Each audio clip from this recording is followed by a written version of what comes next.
Welcome back to our channel. Hello everyone, I am Lisa. And I am Eric. If you're looking to improve your English in an easy way, you're in the right place. So let's get started and make English simple and enjoyable together. Okay, what are today's words, Eric? The first word today is reliable. Then we will continue with wise. And be capable of something or doing something. Then despite.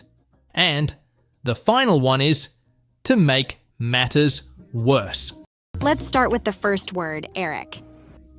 The first word is reliable. Reliable. Reliable. Great. Reliable means someone or something you can trust or depend on. For example, a reliable friend is someone who helps you when you need it. Yes, that's correct. Reliable is an adjective. You can say, she is a reliable person, or this car is very reliable. Let's give some example sentences. Eric, can you start? Sure. The first example sentence is, my friend John is very reliable. He always helps me with my homework. It means that John is someone you can trust. When you need help, he is always there for you. Exactly. Lisa, can you give the second example? Of course. The second example sentence is, the bus service here is not reliable. It is often late. It means that the bus service cannot be trusted to be on time. Sometimes it comes late. Now, let's move on to our example dialogue. In this dialogue, we have two friends, Sarah and Mike, talking about their computer. Mike, my computer is not working again. Do you know a reliable repair shop? Yes, I do. There is a shop downtown that is very reliable. They fixed my computer last month. That sounds good. I need a place I can trust. Don't worry. This shop is very reliable. They will fix it for sure. In this dialogue, Sarah needs help with her computer. She asks Mike for a reliable repair shop. Mike tells her about a shop downtown that he trusts. Yes, Mike says the shop is very reliable, meaning he trusts the shop to fix Sarah's computer. Now, let's have a chat about the word reliable. Lisa, do you have any reliable friends? Yes, I do. My friend Emily is very reliable. She always helps me when I have a problem. What about you, Eric? I have a reliable friend too. His name is David. He never lets me down. That's great. It's important to have reliable friends. Do you think being reliable is a good quality? Yes, I think being reliable is very important. It means people can trust you. I agree. It makes life easier when you know you can trust someone. Absolutely. And it's also good to have reliable things, like a reliable car or a reliable phone. Yes, having reliable things makes life less stressful. You don't have to worry about them breaking or not working. That's true. Well, that's all for the word reliable. Okay, Eric, let's move on to the next word. The next word is wise. Wise. Wise. Wise is an adjective. It means having experience, knowledge, and good judgment. Here's an example sentence. My grandfather is very wise and gives great advice. It means that my grandfather has a lot of experience and knowledge, so he gives very good advice. Here's another example. It is wise to save money for the future. It means that it shows good judgment to save money for the future. Great! Now, let's have a short dialogue using the word wise. In this dialogue, we'll have two friends, Emily and John, talking about their teacher. I think Mr. Thompson is a very wise teacher. Yes, he always knows the right thing to say. He gives us wise advice about life, not just school. That's true. I feel lucky to have such a wise teacher. Now, let's talk about our dialogue, Lisa. What do you think about Mr. Thompson? According to the dialogue, Mr. Thompson is a very wise teacher who gives good advice about life and school. What do you think about Emily and John's opinion of their teacher? Emily and John really respect their teacher and appreciate his wisdom. By the way, wisdom is the noun form of wise. We will use it a few more times in some sentences. Have you ever had a wise teacher or mentor, Lisa? Yes, my college professor was very wise and helped me a lot with my career decisions. How about you, Eric? I had a wise coach who taught me not just about sports, but also about life values. Do you think wisdom comes with age? Yes. Often wisdom comes with age and experience, but young people can be wise too.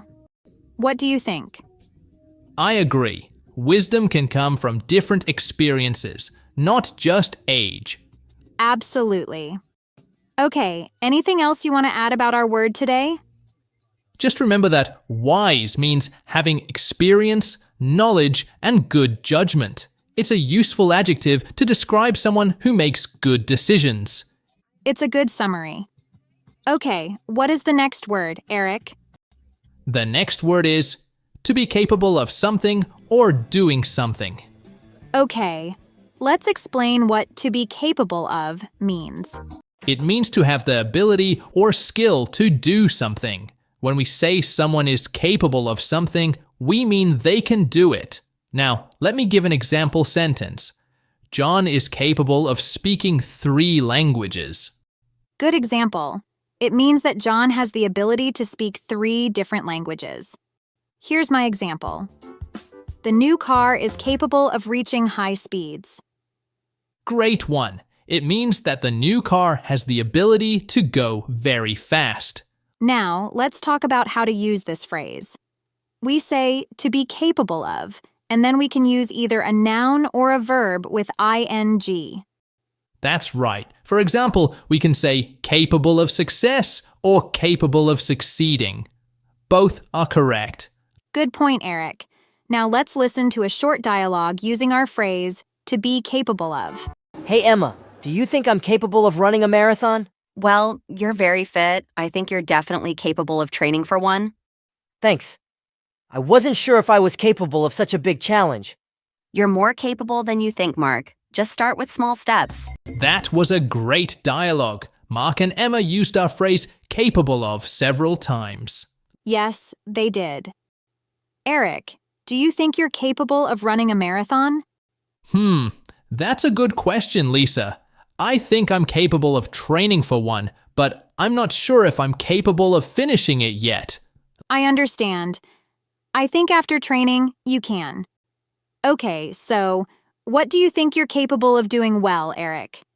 I think I'm capable of cooking good meals. How about you, Lisa? That's great. I think I'm capable of learning new languages quickly. It's fun. Wow, that's a useful skill. Are you capable of speaking any other languages? Yes, I'm capable of speaking Spanish and a little bit of French. That's impressive. I'm only capable of speaking English right now, but I want to learn more. That's a great goal, Eric. Remember, we're all capable of learning new things, if we try. You're right, Lisa. Well, that's all we have time for with our phrase to be capable of. Let's move on to our next word. Sounds good, Eric. I'm excited to learn more. The next word is despite. Despite. Despite. Despite is a preposition. It means something happens even though there is something that might prevent it. We use despite when 2 things seem like they don't go together, but they happen anyway. Now, let me give an example sentence. Despite the rain, we had a great picnic. It means that they had a great picnic even though it was raining, which usually makes picnics difficult. Now, Lisa, can you give us another example? Sure. Here's my example. He went to work despite feeling sick. Great one.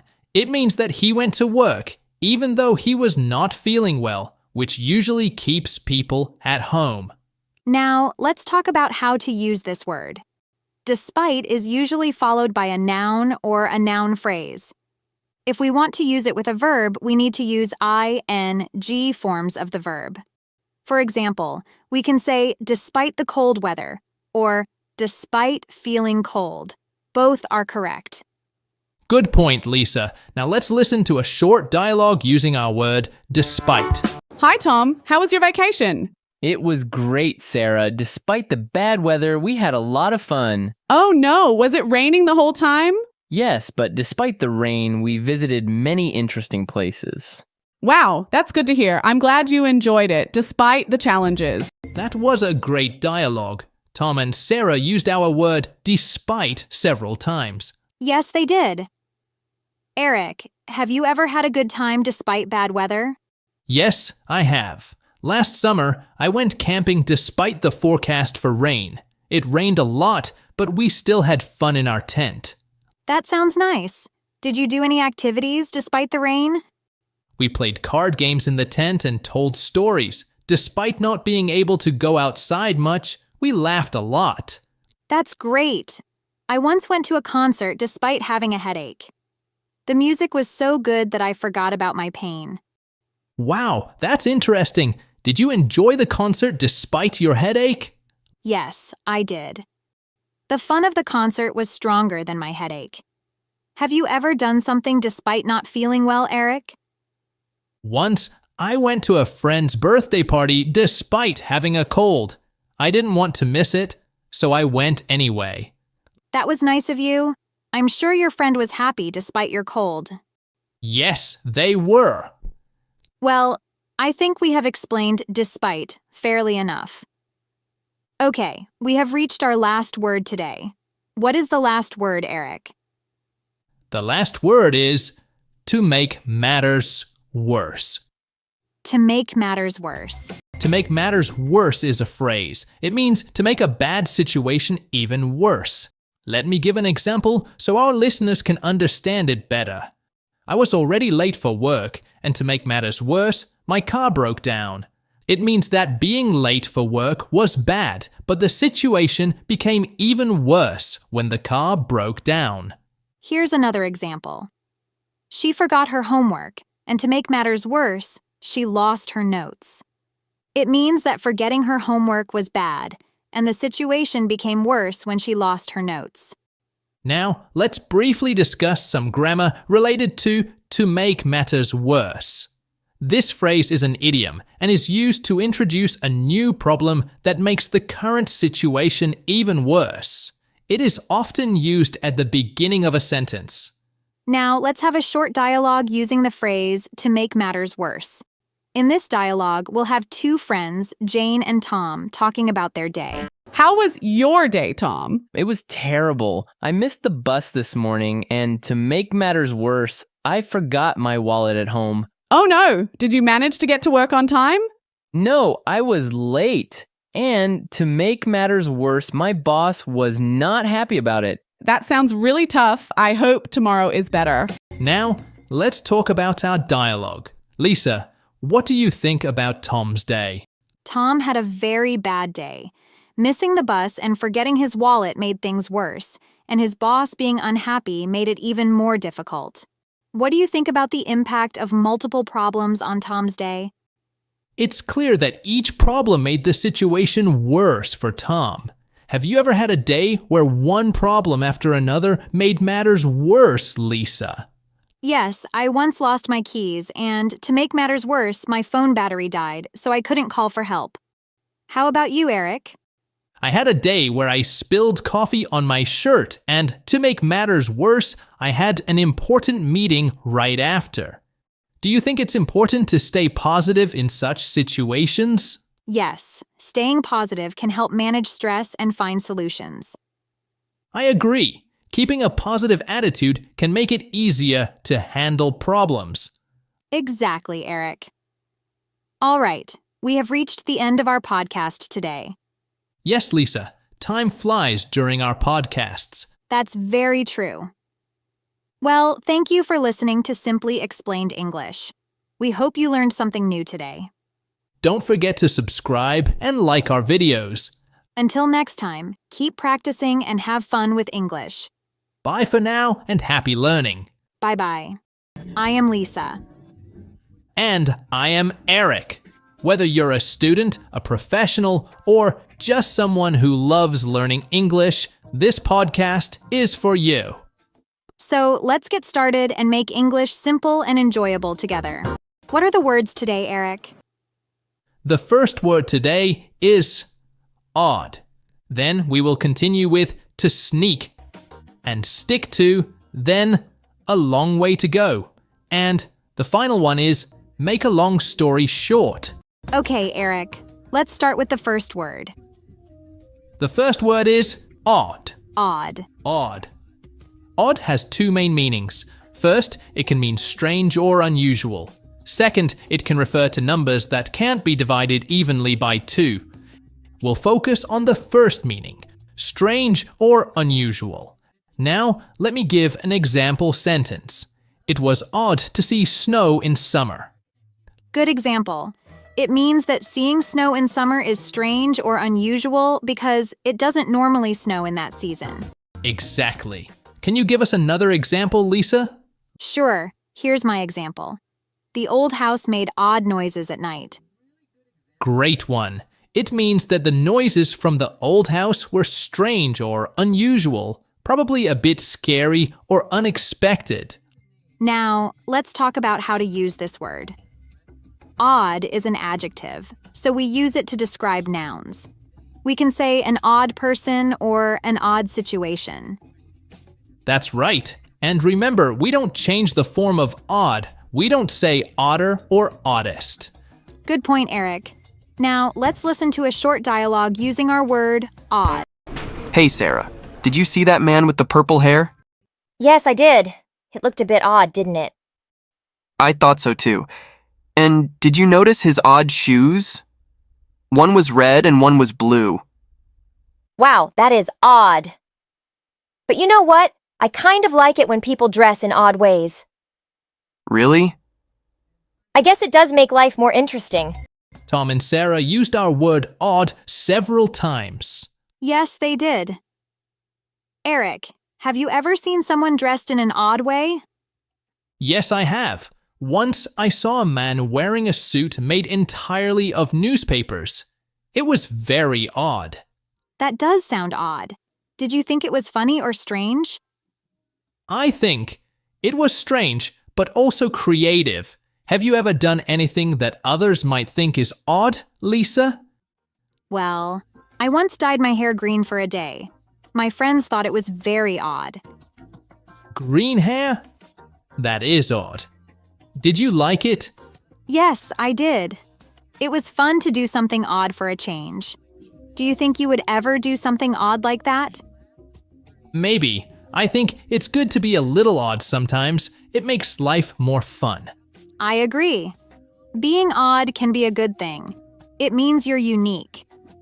That's true. Well, that's all we have time for with our word odd. Let's move on to our next word. Sounds good, Eric. I wonder if our next word will be as odd as this one. Don't worry, it's not an odd word. Okay, let's proceed then. The next word is to sneak. To sneak. To sneak. When someone sneaks, they move quietly and secretly to avoid being noticed. Sneaking is usually done when someone wants to do something without others knowing or to surprise someone. For example, she tried to sneak into the house without waking up her parents. This sentence means that she attempted to enter the house quietly and without waking her parents up. That's true. Now, let's give another example sentence. He sneaked chocolates from the jar when no one was looking. This example shows that he enjoys taking chocolates secretly when no one is around to see. That's right. Now, let's listen to a short dialogue using our word sneak. Tommy, did you eat the cookies I baked for tomorrow? No, Mom, I didn't touch them. Are you sure? I saw you sneaking into the kitchen earlier. Well, okay, I sneaked in and took just one cookie. I'm sorry. That was a nice dialogue, Eric. What do you think about Tommy's situation? I think Tommy tried to hide that he took a cookie, but his mom caught him. It's not good to sneak around and then lie about it. You're right. Have you ever sneaked somewhere, Eric? Well, when I was a kid, I once sneaked downstairs to find out what there were. What happened then? Nothing. I fell asleep waiting and my parents found me in the morning. What about you, Lisa? Have you ever sneaked somewhere? Yes, I have. I once sneaked into my sister's room to borrow her sweater without asking. Oh, did she find out? Yes, she did, and she wasn't happy. I learned it's better to ask first than to sneak around. That's a good lesson. I think our listeners can learn from this too. Absolutely. Remember, listeners, to sneak means to move quietly and secretly, but it's usually better to be open and honest. Well said, Lisa. We hope this explanation and conversation help our listeners understand and use the word sneak correctly. Yes, and remember, it's okay to use this word when telling stories or playing games, but in real life, it's better not to sneak around. Great point, Lisa. Shall we move on to our next word? Yes, please. The next word is stick to. Stick to. Stick to is a phrasal verb. It means to continue doing something despite difficulties or to follow a plan or rule. It's often used when talking about habits, decisions, or commitments. That's true, Lisa. Let me give an example. I'm trying to stick to my diet, so I won't eat any chocolate today. It means that I'm making an effort to follow my diet plan and not break the rules. Good example. Here's another one. You should stick to your study schedule if you want to pass the exam. It means that you should continue following your study plan without changing it. Now, let's talk about how to use this phrase. We usually use stick to followed by a noun or a gerund, verb plus ing. For example, stick to the plan or stick to eating healthy. That's a helpful tip, Eric. Let's hear a short dialogue. How's your New Year's resolution going, Tom? It's hard to stick to my exercise plan, Mom. I often feel too tired after work. I understand, but try to stick to it. Maybe you can exercise in the morning instead? That's a good idea. I'll try to stick to morning workouts and see if it helps. That was a nice dialogue, Lisa. I think so, Eric. Now, let's talk about the dialogue. What do you think about Tom's situation? I think Tom is having trouble keeping his New Year's resolution. It's not easy to stick to new habits. You're right. Have you ever made a New Year's resolution, Eric? Yes, I have. Last year, I decided to stick to reading one book every month. That's interesting. Did you manage to stick to your plan? Mostly, yes, but sometimes it was hard to find time to read. What about you, Lisa? Do you have any habits you try to stick to? Well, I try to stick to drinking 6 glasses of water every day. It's good for health, but I often forget. That's a good habit to have. How did you remind yourself to drink water? I used a water bottle with marks on it. It helped me stick to my goal. Make a long, short story, I could not stick to it. I see. It's important to stick to good habits. Absolutely. Yes, and we encourage our listeners to stick to learning English. It takes time, but it's worth it. Well said, Lisa. Okay, let's move on to our next word. What's the next word, Eric? The next word is a long way to go. A long way to go. A long way to go. It is an idiom. It means there's still a lot of work or progress to be made before reaching a goal. That's right, Eric. It's used when someone needs to improve a lot or when a task will take a long time to finish. Let me give an example. John is learning to play the guitar, but he has a long way to go before he can perform on stage. It means that John needs to practice a lot more before he's good enough to play in front of an audience. Good example. Here's another one. Our team has a long way to go to win the championship. It means that our team needs to improve a lot and work hard to become good enough to win. That's a good example, Lisa. Let's hear a short dialogue using this phrase. How's your English study going, Sarah? It's okay, but I have a long way to go before I can speak fluently. Don't worry. Learning a language takes time. We all had a long way to go when we started. Thanks, Tom. That makes me feel better. I liked how they used the phrase twice. What do you think about Sarah's situation, Eric?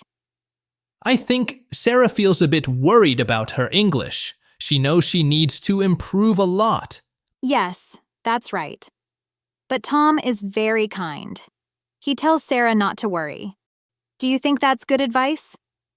I do. Learning takes time, and it's normal to feel like you have a long way to go when you start something new. I agree. Have you ever felt like you had a long way to go with something, Eric? Yes, I have.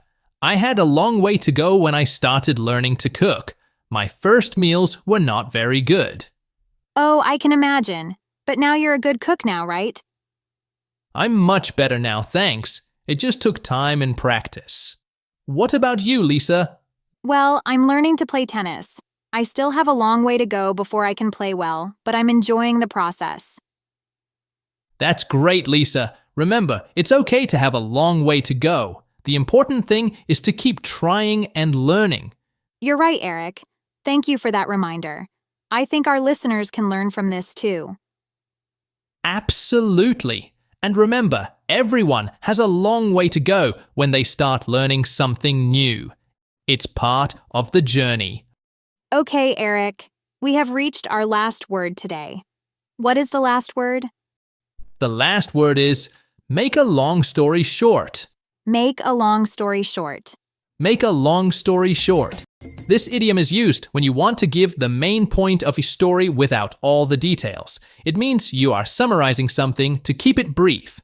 For example, I had a flat tire, missed the bus, and had to walk home. To make a long story short, it was a tough day. It means that many things happened, but the main point is that it was a tough day. Exactly. Here's another example. He lost his job, his car broke down, and to make a long story short, he had a lot of bad luck that week. This means that many bad things happened, but the main point is that he had a lot of bad luck. Now, let's talk about how to use make a long story short in sentences. We usually use it at the beginning or in the middle of a sentence. Additionally, sometimes people say long story short, which means the same thing. For example, long story short, we decided not to go on the trip. Good point. Now, let's move on to a dialogue using the phrase make a long story short. The characters are Emma and Jake. They are talking in a cafe. So, what happened yesterday? Well, to make a long story short, I missed my flight and had to stay at the airport all night. Oh no! Why did you miss your flight? I was stuck in traffic for hours. I forgot my key at home. To make a long story short, it was a terrible day. Now, let's have a casual conversation about the dialogue. Lisa, what do you think about the phrase make a long story short? I think it's a very useful phrase. It helps you get to the main point quickly without telling every detail. Yes, exactly. And in the dialogue, Emma and Jake used it to summarize a long story. Do you think using make a long story short makes their conversation clearer? Definitely. It shows that they are giving the important part of the story without going into too many details. It makes the conversation more efficient. I agree. It's especially helpful when you don't want to go into too many details. Do you know any other phrases that mean the same as make a long story short? Yes, phrases like in short and to sum up have similar meanings. For example, in short, we missed the plane. Good example.